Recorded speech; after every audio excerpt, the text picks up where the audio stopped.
दिल्ली में H1N1 के मामले लगातार तेजी से बढ़ते जा रहे हैं। डॉक्टर्स भी कह रहे हैं कि पिछले साल के मुकाबले जो हैं इस बार 6 गुना मामले सामने आ रहे हैं। ऐसे में हर कोई जो है वो तेज बुखार, नज़ला इन सब की शिकायतें लेके डॉक्टर्स के पास पहुंच रहे हैं और डॉक्टर्स का कहना है कि लोग कई बार जो हैं वो अंतर भी नहीं समझ पा रहे हैं कि फ्लू में, वायरल में या डेंगू में किस तरीके का डिफरेंशिएट करना है, क्योंकि कहीं ना कहीं इन सब के लक्षण एक जैसे होते हैं। डॉक्टर्स यही सलाह दे रहे हैं कि लोग जो है वो सतर्क रहें। जैसे कोविड के टाइम पे मास्क का प्रयोग कर रहे थे, हाथों को धोना और साथ के साथ आइसोलेशन बहुत ज़्यादा ज़रूरी है। अगर आपको लग रहा है कि किसी को इस तरीके की दिक्कत है तो उससे दूर हो जाएं।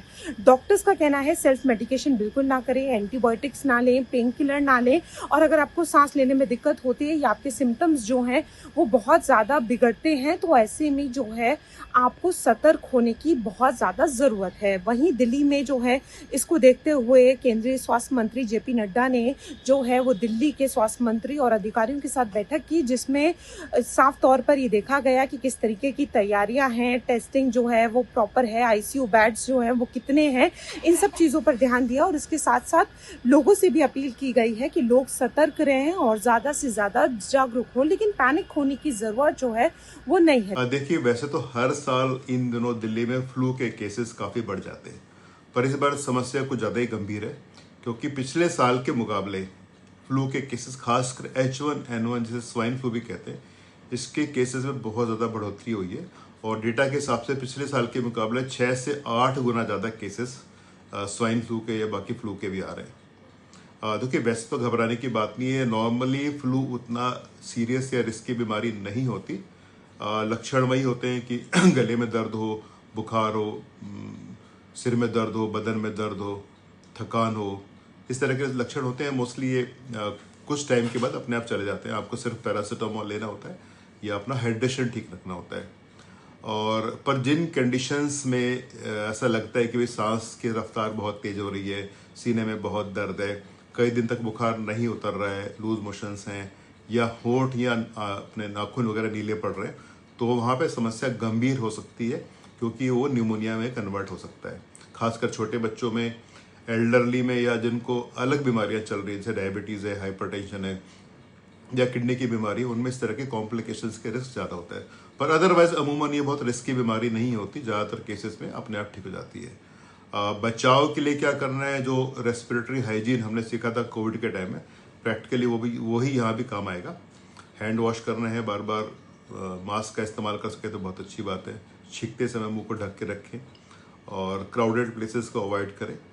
और जब भी आपको लगे कि भाई लक्षण ज़्यादा हैं, तकलीफ ज़्यादा है, तो कोशिश करें अपने डॉक्टर से संपर्क करें। अपने आप से कोई मेडिकेशन बिल्कुल भी नहीं लें, क्योंकि मोस्टली वायरस में दवाई की ज़रूरत नहीं होती। एंटीबायोटिक्स प्लीज़ बिल्कुल ना लें। बच्चों को कफ सिरप प्लीज़ बिल्कुल भी ना दें। और अगर आप छोटे छोटे प्रिकॉशंस रखेंगे और टाइम से डॉक्टर दिखाएंगे तो मुझे लगता नहीं कि बहुत समस्या वाली बात होनी चाहिए। आप स्वस्थ रहेंगे। रेस्पिरेटरी इन्फेक्शन काफ़ी ज़्यादा बढ़ जाते हैं या डेंगू के केसेस भी काफ़ी ज़्यादा बढ़ जाते हैं, और सबसे ज़्यादा प्रॉब्लम आती है कि डेंगू एंड रेस्पिरेटरी इन्फेक्शंस के सिम्टम कई बार सेम होते हैं, तो लोग फ़र्क नहीं कर पाते। जैसे अभी ज़्यादातर हम देखते हैं फीवर, कफ, सोर थ्रोट, गला खराब होना, बॉडी एक होना, इसकी कंप्लेंट काफ़ी ज़्यादा कॉमन रहती है। और H1N1 के स्वाइन फ्लू के केसेस भी, जैसे रेस्पिरेटरी इन्फेक्शन भी इस समय काफ़ी बढ़ रहे हैं। लेकिन इंपॉर्टेंट बात यहाँ पर ये आ जाती है कि फीवर को वायरल समझकर इग्नोर नहीं करना चाहिए। मतलब अगर आपको बॉडी एक हो रहा है, फीवर के साथ साथ ड्राई कफ हो रहा है, सोर थ्रोट हो रहा है, बॉडी पेन हो रहा है, वीकनेस बहुत ज़्यादा बढ़ रही है, तो इसमें सबसे ज़्यादा इंपॉर्टेंट है कि रेस्ट तो करना है, हाइड्रेशन का ध्यान रखना है, टेम्परेचर ज़रूर मॉनिटर करना है।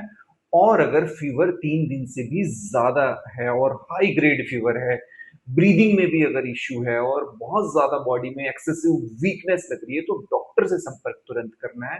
सबसे ज़्यादा ज़रूरी ध्यान रखना है कि सेल्फ मेडिकेशन आपको नहीं करनी, अपनी तरफ से कोई एंटीबायोटिक या पेन किलर का इस्तेमाल नहीं करना बिना डॉक्टर से पूछे। और प्रिवेंशन के लिए, रोकथाम के लिए बहुत ज़्यादा ज़रूरी है कि आप अपनी हैंड हाइजीन का ध्यान रखें, हाथों की सफाई बार-बार, जब भी आप किसी भी सरफेस को टच करते हैं, किसी क्राउडेड स्पेस में बाहर जाते हैं, तो हाथों को साबुन और पानी से ज़रूर धोना है।